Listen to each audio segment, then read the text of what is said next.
welcome back. I hope I was missed here because I missed actually coming on here as well, although I've been dropping shorts, so hope you guys are watching. Today we'll be talking measurements, cap size measurement. This is a very detailed video and I hope it adds to someone's knowledge today.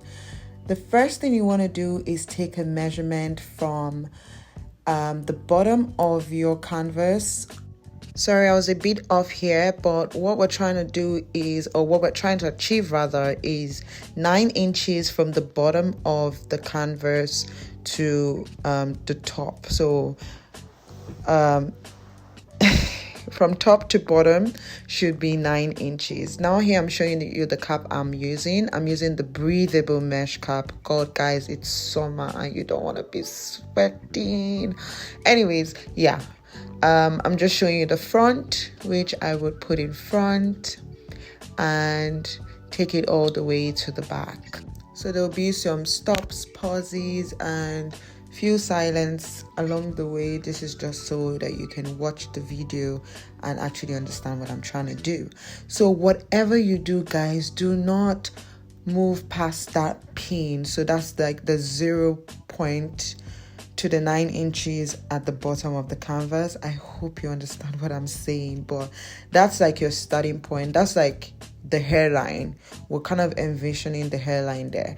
The next measurement I want to take is from that point to the back of the hairline, which is like the nape area. My client has 15 inches on that bit, so I'm just getting 15 inches on. If you can see, yes, again, I was off camera a bit, but that's 15 inches from where I put the pin in front to 15 inches where I put the pin at the back. Now I took the cap off so we can make sure that our measurement is as accurate as possible. I can say for a fact that we aced that bit.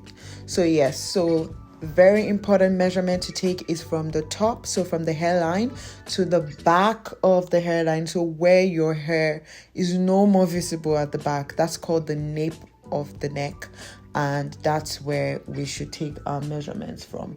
So from where your hairline starts in front to where your hairline ends at the back. I hope that makes sense. I will put a picture of what these measurements should look like, so you know what you're asking your clients to send to you or what you're sending to your wig maker or wig stylist or whatever.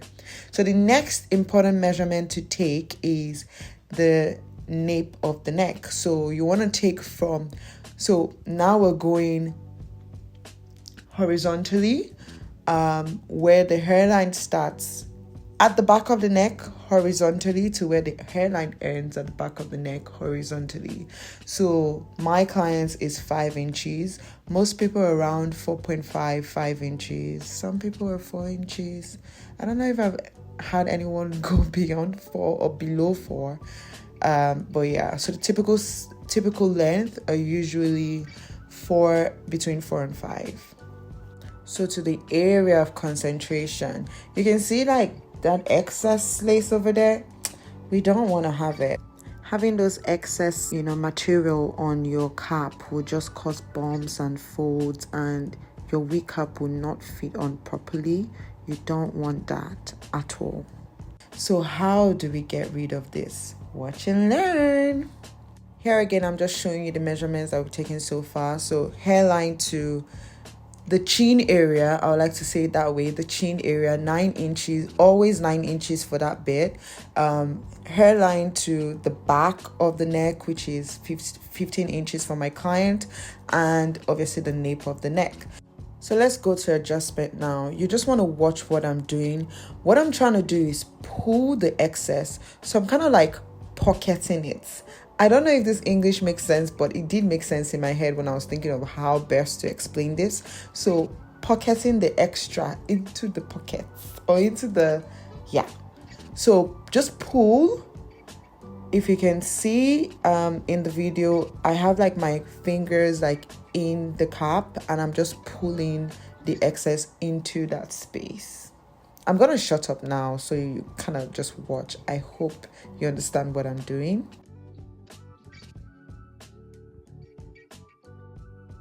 So once we've been able to pull as much into the pocket, the next thing we want to do is to get good pins. I use these Tailor Pins. I'm not really sure what they are called, but they're called Tailor Pins. So if you go to like any sewing machine department in your stores, this is what you would get in like the small tailoring kits or whatever.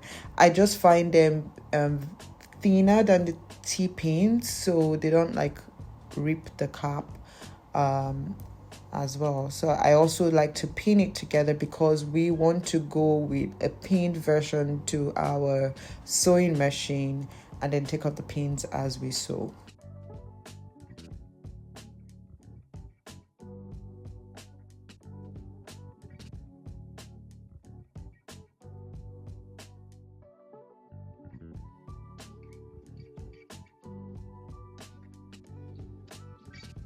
Oh, and by the way, those of you that can work with nails with these pins as well, God, you guys don't know what God did for you because I was struggling.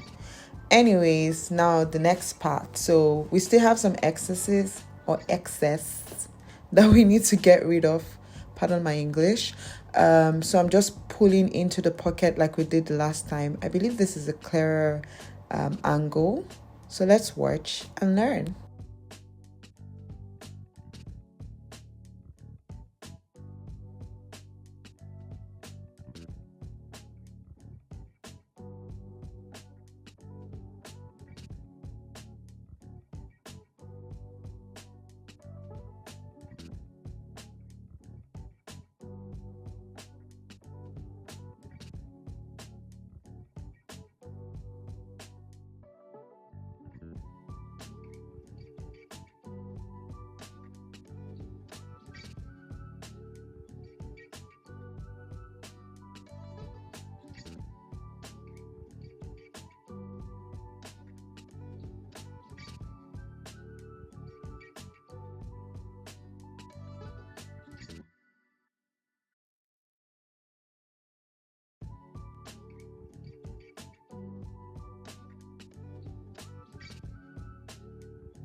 So having successfully done this, both sides are secure, and as you can see, I'm just showing you both sides and how flat the cap is now. I always want to confirm measurements to make sure that I did not pull too much and reduce anything. So we can see there from top to bottom.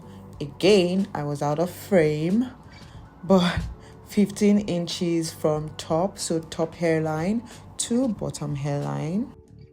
The nape of the cap, which is 5 inches, I was just checking that to make sure that we were still good, because we were. Thank Jesus. And showing again the top hairline to the nape of the neck, making sure again that we're 15 inches in, and yes girls, we were. Yep, and that's it for measurements, confirming that everything is good. Now we're going to the sewing machine. So here I'm just checking to make sure that my thread and everything is tied together. I put in the cap, and as you can see, the pins are still there. So what I do is, once I sew and I get to where the pin is, I take out the pin because you don't want your sewing machine to get jammed.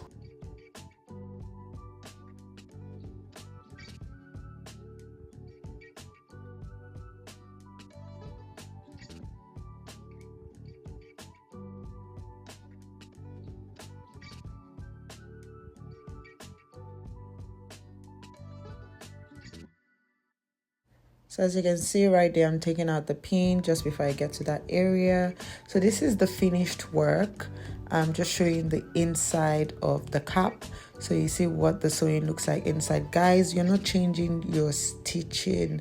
It's still the same stitching style or technique that you use when you're sewing your wefts for your wigs as well.